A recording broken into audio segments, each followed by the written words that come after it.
Di balik bukit yang terjal menembus hutan, bahkan membelah pegunungan, berdiri sebuah mahakarya yang disebut sebagai salah satu keajaiban dunia, The Great Wall of China, tembok besar Cina. Serangkaian tembok dan benteng kuno ini terbentang sejauh 21.196 km dari tanah Tiongkok di sepanjang perbatasan utara.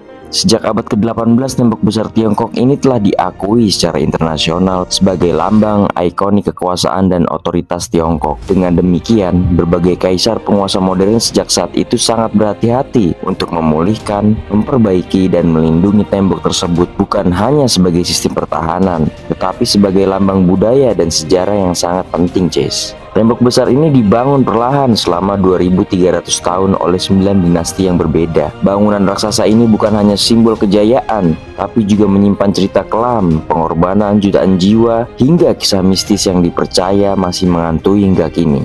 Bagaimana perjalanan pembangunan tembok ini berdiri, dan cerita apa aja sih yang ada di dalamnya? Nah, selama beberapa menit ke depan, yuk kita bahas The Great Wall of China, tembok besar Cina.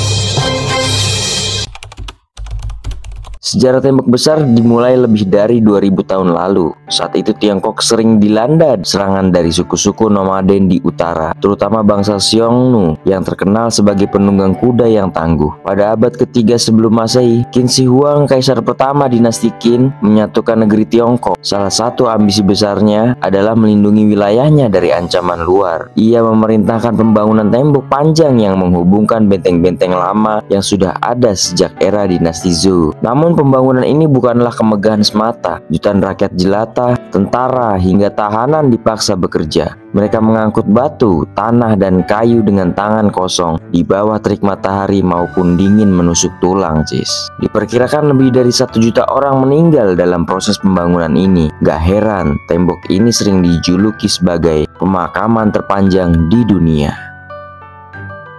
Seiring waktu, dinasti-dinasti berikutnya melanjutkan pembangunan tembok ini. Selama dinasti Han, tembok diperpanjang dan diperkuat. Pada puncak dinasti Han, tembok itu membentang dari Lop Nur di barat hingga Liaodao di timur.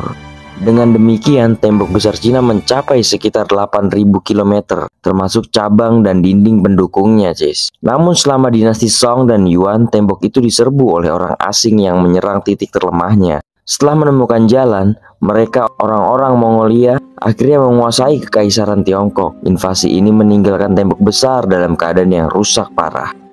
Dinasti Ming adalah periode yang berbuah dalam sejarah Tiongkok. Penduduk asli Han yang tersisa menggulingkan penguasa Mongol dan merebut kembali jantung mereka, sehingga memunculkan era Ming. Selama dinasti inilah tembok besar Cina seperti yang kita kenal hingga sekarang dimulai, yaitu pada tahun 1474. Jenderal Qi Jiguang mengawasi pembangunan bagian tembok besar yang paling terkenal dan terpelihara, mulai dari Sanhaiguan hari ini di Hebei hingga Yongguan di Beijing. Berturut-turut jadi prosesnya, Cis. Di bawah kepemimpinan Ming, tembok itu juga diperluas untuk mencakup jembatan, kuil, menara pengawas, platform, dan pagoda. Kota-kota bahkan dibangun di sepanjang tembok sebagai tempat bagi para tentara garnisun untuk persiapan jika serangan terjadi tiba-tiba, Cis. Secara garis besar, fungsi utama tembok besar jelas untuk pertahanan. Dari atas tembok, prajurit bisa memantau gerakan musuh dari kejauhan. Menara pengawas digunakan untuk mengirim sinyal asap di siang hari dan api di malam hari, sebuah sistem komunikasi militer yang efektif pada masanya. Namun tembok ini bukan hanya penghalang fisik, ia juga menjadi simbol kekuatan politik, mempertegas batas peradaban Tiongkok dari dunia nomaden. Bahkan, di masa damai, jalur di sepanjang tembok dipakai untuk perdagangan dan pengawasan jalur sutra. Oh iya, Cis, di balik megahnya bangunan ini ada banyak kisah mistis yang terus hidup hingga kini loh. Salah satunya adalah legenda Meng Jiangnu, yaitu kisah seorang perempuan bernama Meng Jiang yang memiliki suami yang juga dipaksa bekerja membangun tembok besar. Setelah lama menunggu tanpa kabar, ia mencari suaminya hingga ke lokasi pembangunan. Sayangnya, ia mendapat kabar bahwa suaminya telah meninggal dan jasadnya terkubur di dalam tembok. Tangisan Meng Jiang begitu pilu hingga mengguncang langit dan bumi, membuat sebagian tembok runtuh dan memperlihatkan tulang belulang suaminya.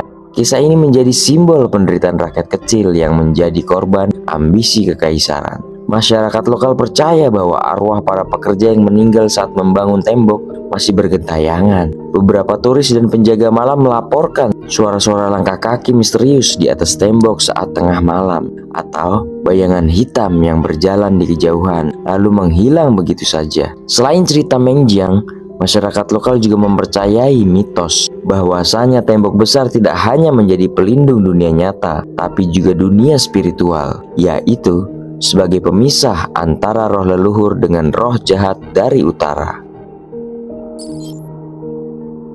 Hari ini tembok besar Cina bukan lagi benteng perang, melainkan warisan budaya dunia yang diakui UNESCO. Meski sebagian sudah runtuh dimakan waktu, tembok besar tetap menjadi saksi bisu dari kejayaan, penderitaan, cinta, dan juga legenda yang tak lekang oleh zaman. Ia bukan hanya tembok batu yang dingin, tapi juga tembok yang menyimpan jiwa-jiwa para leluhur, jiwa sebuah bangsa, dan jiwa manusia yang rela berkorban demi kejayaan negerinya. Maka, setiap kali kita menapaki anak tangganya, bayangkanlah bukan hanya keindahan yang ada di depan mata, tapi juga bisikan masa lalu yang seolah bergaung di balik setiap batu yang tersusun. Oke cis, sekian ruang kami kali ini. Bila kalian suka, dukung kami terus ya cis.